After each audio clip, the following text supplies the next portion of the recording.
자, 이 문제 같은 경우에는 일단 2019년 기준 2019년 기준 61번 문제부터 시작하는 경제인 지문이 있어요. 경제인 지문이 있어요. 요 지문이랑 요 지문, 이 행동경제학 지문이랑 정확히 반대되는 내용이니까 꼭 요 문제 어려웠으면 다시 보세요. 요거 두 개 연속해서 보면은 이해가 좀 더 잘 될 거예요. 그리고 요 문제 같은 경우에는 이야기해줘야 될 게 좀 있어요. 좀 특이한 점이 있어가지고. 그러니까 이런 생각을 여러분들 했으면 좋겠어요. 이 221번 문제, 3점짜리 보기 문제 같은 경우에 보통 보기 문제 어떻게 푸나요? 지문 먼저 읽고 나서 쭉 보고 나서 다른 쉬운 문제 먼저 풀고 3점 문제 마지막으로 풀거나 그렇잖아. 근데 이 3점 문제 같은 경우에는 제일 먼저 풀어도 됐다고. 왜? 이유가 뭐냐면은 1번 이걸 먼저 생각을 해야 돼요. 우리가 원래 읽는 순서, 우리의 원래 순서가 어떻게 돼요? 지문을 쭉 독해하고 문제풀이를 하면서 다시 지문으로 돌아갑니다. 이게 보통이에요. 그쵸? 근데 요 문제 같은 경우에는 줬죠. A라는 것을 줬는데 A의 범위가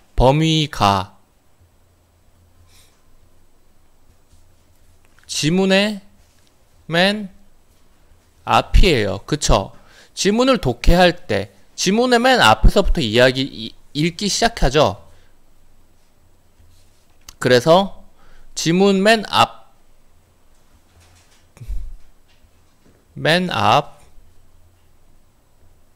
독해 그리고 221번 문제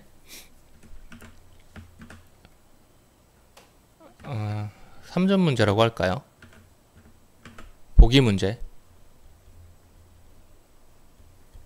이걸 동시에 진행을 할 수가 있는 거예요. 무슨 말인지 알겠죠? 그래서 일단 읽으면서 보시면은 A를 바탕으로 보기를 이해한 내용으로 적절한 것은 이러한 문제가 나왔는데 이 범위가 맨 앞이야. 그럼 이 문제를 먼저 풀어주는 게 제일 좋아요. 이걸 읽어보니까 무슨 이야기를 하고 있어요? 무슨 이야기를 하고 있어요?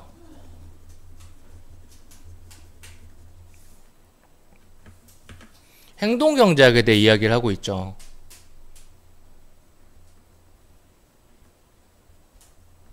행동경제학에서 하는 이야기가 뭐예요? 이거 이해를 해주셔야 됩니다. 보기 문제는 웬만하면은 그건 안 돼요. 단어 찾아가지고 맞춰가지고 하는 문제도 있긴 있는데 보통 그렇게 제대로 그냥 문제를 내는 사람이 내면은 그렇게 해서 풀리도록 문제를 내지 않고 이해를 해야 문제를 풀 수 있게 되거든. 그래서 행동경제학에서 무슨 이야기를 하냐면 자, 기존의 경제학과 다른 시선이래요. 애초에 방금 전에 경제인 지웠죠. 기존의 경제학과 다른 시선이래요. 처음부터. 기존의 경제학은 어떻게 봐요? 기존의 경제학을 먼저 알아야 행동경제학에 대해서 이해를 할 수 있겠다 싶으니까 이렇게 준 거예요. 그리고 기존의 경제학에 대해서 이야기를 하는 게 제가 아까 이야기했던 경제인 지문입니다. 기존의 경제학에서는 어떤 이야기를 해? 합리적이고요. 이기적이고요. 그리고 일관된 선호.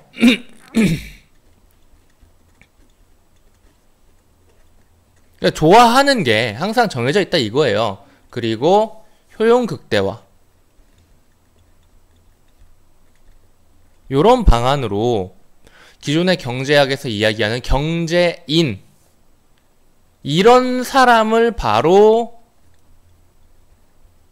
경제인이라고 하는 거예요. 이런 경제인을 상정을 하고 있어요. 그래서 이러니까 당연히 이런 사람이라는 것을 미리 정해놓고 나니까 당연히 어떤 식으로 생각하고 행동할지 예측이 되겠죠. 그걸 전제로 경제학을 발전시켜 온 거예요. 그게 여기까지 내용이에요. 반면에 행동경제학에서는 어떻게 하냐면 제한적인 합리성, 그러니까 언제나 합리적이지 않다는 거예요. 그리고 감성적인 존재라고도 봤대요. 처한 상황에 따라서 선호가 바뀜. 뭐 유동적이라고 봐도 될 것 같고요. 그리고 효용을 극대화하기보다는 어떻게? 그냥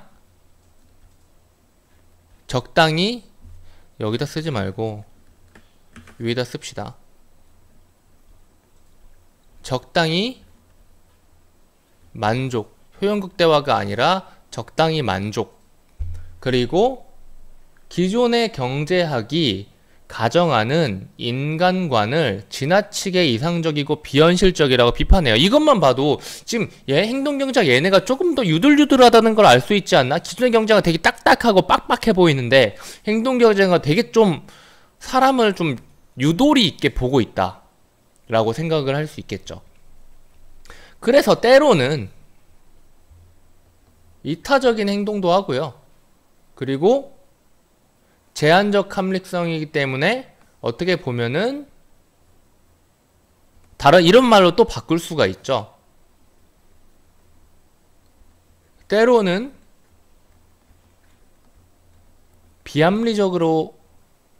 비합리적이다 라는 말로도 바꿀 수가 있죠. 그래서 행동경제학은 기존의 경제학이 이걸 바탕으로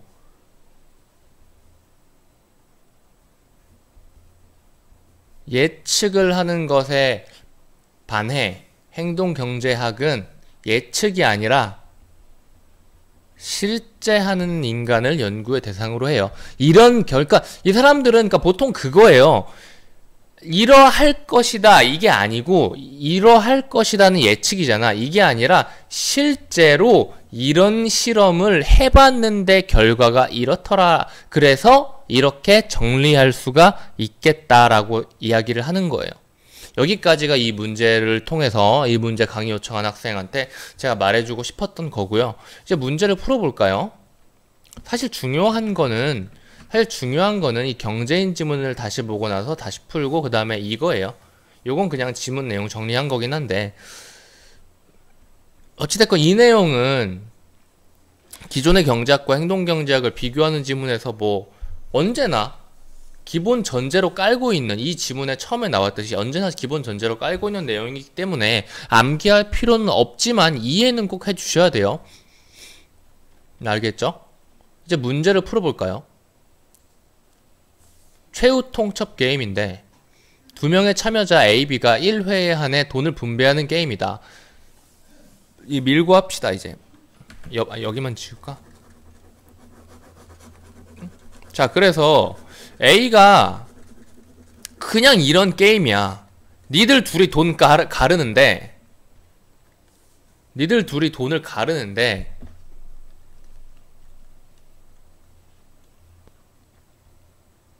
최후통첩 게임. 니들 둘이 돈을 가르는데 A가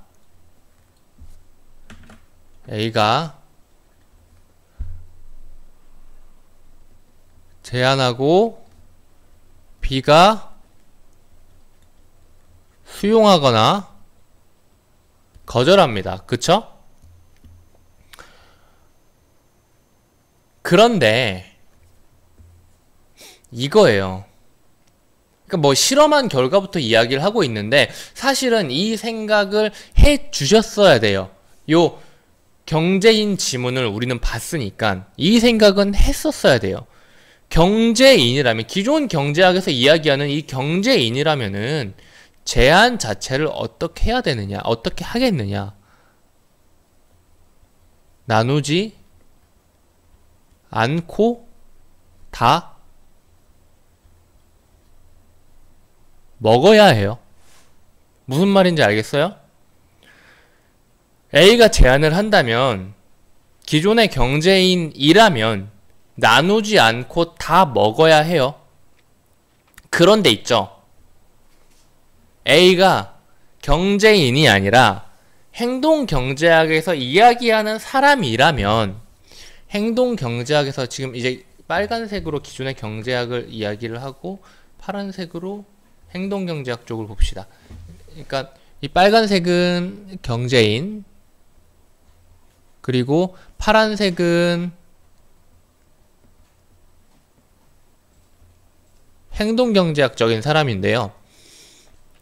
A가 제안을 만약에 했는데 이 제안을 경제인의 입장에서 한다면 B한테 돈을 나눠주는 것 자체가 다른 면에서 보면 뭐예요? 자기의 손해예요. 그쵸? 그러니까 나오지 않고 다 먹어야 돼. 그런데 행동경제학적인 측면에서는 제한적으로 합리성, 때로는 비합리적, 이타적이기도 해요. 나눠줘야 자기도 먹을 게 있다. 왜냐면 저 사람이 수용하지 않는다면 둘 다 손해를 볼 수 있으니까. 그래서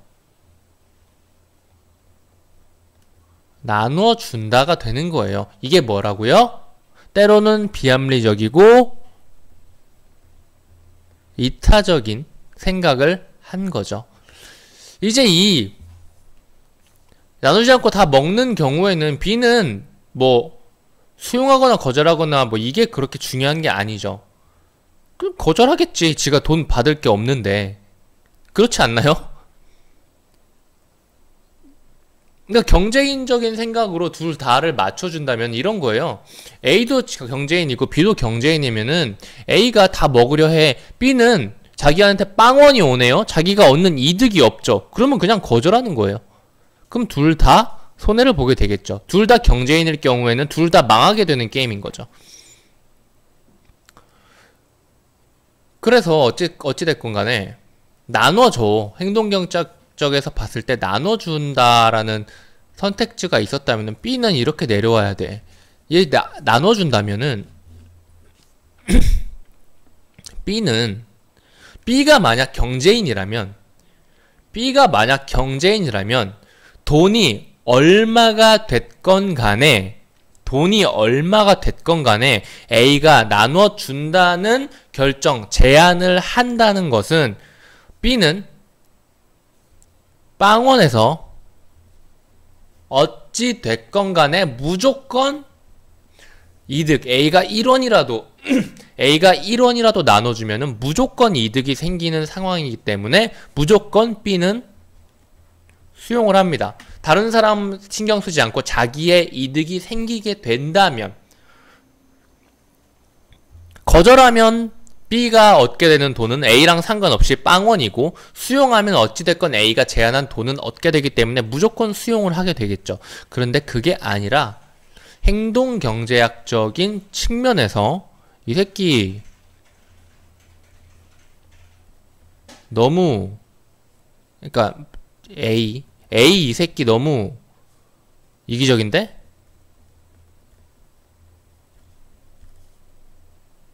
뭐 이 돈 먹느니 둘 다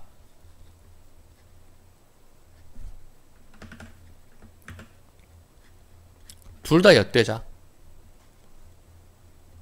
거절하거나 혹은 A가 나한테 꽤 많이 신경을 써줬네. 이 정도면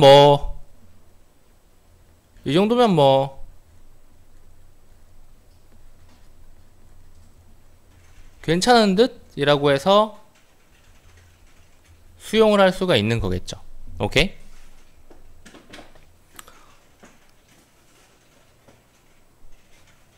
사실 이제 여기까지 왔으면 이 문제를 풀 필요가 없어요. 근데 확인을 위해서 풀어보긴 해야겠죠. 풀어봅시다. 가가 감성보다는 이성에 의존하여 제안을 하는 것은 행동경제학의 입장에서 설명할 수 있겠어. 이게 무슨 말이에요? 감성, 행동, 이성, 기존의 경제학. 기존의 경제학적으로 제안을 하는 것은 행동경제학의 입장에서 설명할 수 있겠어. 이상한 말이죠. 오케이? 기존의 경제학, 행동경제학이 아닌 기존의 경제학에 의존하여 제안을 하는 것은 행동경제학의 입장에서 설명할 수 있겠어. 이상한 말입니다. 2번. 기존의 경제학에선 효용을 극대화하는 선택을 한 나를 철저하게 이기적인 존재로 판단할 수 있겠어. 많은 B들이 나인데 얘네는 20% 이상의 목을 제한받지 못한 경우에는 수용보다 거절을 선택했다. 이거 지금 제가 이야기한 바로 이 부분인 거예요. 10%를 받더라도 수용을 한다면 자기의 이득이라니까? 10%를 제한을 받았는데 거절을 한다면 그건 기존 경제학적인 사람의 입장에서 바보 같은 일이에요. 왜냐면 10% 먹을 수 있었는데 그것도 못 먹고 빵원이 된 거니까. 거절함으로써. 오케이? 이 거절한 사람은 철저하게 이기적인 존재가 아니고 기존의 경제학적인 존재가 아닌 거예요. 기존의 경제학에서 설명할 수 없는 새로운 인간이었기 때문에 행동 경제학으로 설명을 할 수 있게 된 사람인 거죠. 설명을 하게 된 사람인 거죠. 오케이? 3번. 나는 수용보다 거절을 선택하는 예측 가능한 행동을 한다는 점에서 예측 가능한 게 뭐예요? 수용이 뭐예요? 수용이 뭐예요? 무조건 수용하는 게 기존 경제학의 입장이라니까요? 근데 거절을 하는 건 뭐예요? 행동 경제학의 입장이라고요. 예측 가능한 행동은 뭐죠? 기존 경제학이에요. 그러니까 결국 여기서 이렇게 정리한 것들만 갖다가 잘 매칭을 시켜줘도 어느 정도 풀 수 있긴 한데 이거 좀 이해해줬으면 좋겠어요. 제가 이야기한 걸 전부 다. 옹호하는 근거가 되지 않겠죠. 나는 예측 가능한 행동을 하지 않았잖아요. 예측 가능한 행동은 뭐였어요? 무조건 수용인 거예요. 제시 받기만 하면은. 4번. 기존의 경제학에서 보면 간은 합리적인 행동을 통하여 자신의 이익을 극대화하는 존재로 판단할 수 있지 않죠. 합리적인 행동을 하면 어떻게 돼요? 나누지 않고 자기가 다 먹어야 됩니다. 5번. 40% 이상의 액수를 제한하는 가의 행동은 행동경제학의 입장에서 기존 경제학의 인간관을 비판하는 근거가 되겠죠. 오케이?